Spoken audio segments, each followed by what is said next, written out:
دانشمندان اسلام میگویند که در این دنیای امتحان، در این حیات امتحان، در این زندگی امتحان، دو حالت بالای تمام انسانیت و خصوصا مسلمان هست.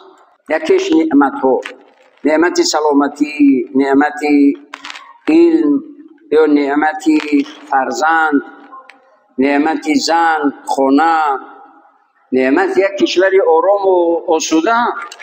این بزرگترین نعمت است.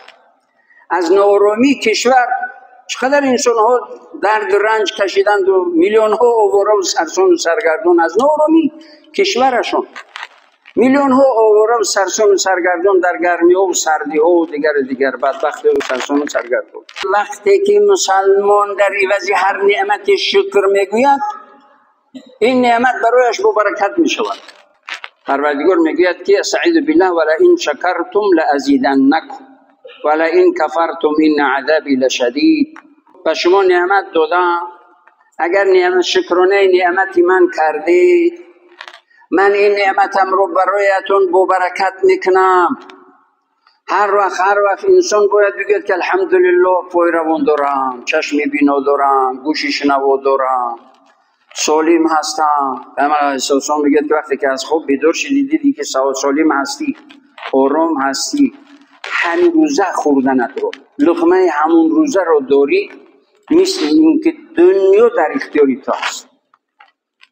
حالا بیدار شوی بیمار باشی، بیدار شوی نارام باشی، بیدار شوی حالا لقمه نباشد، برات عذاب است.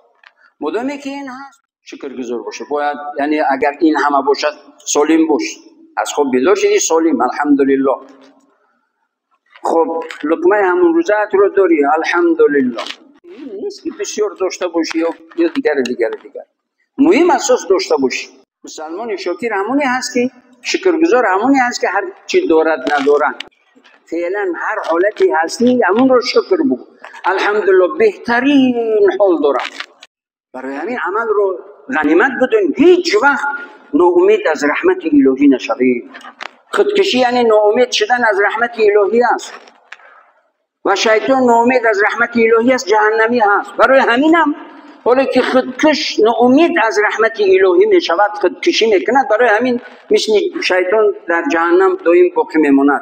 یعنی خودکشی نجات از مشکلی نیست، آغازی بدبختی هست که تمام عذاب و رنج و درد و جهنم رو میبیند.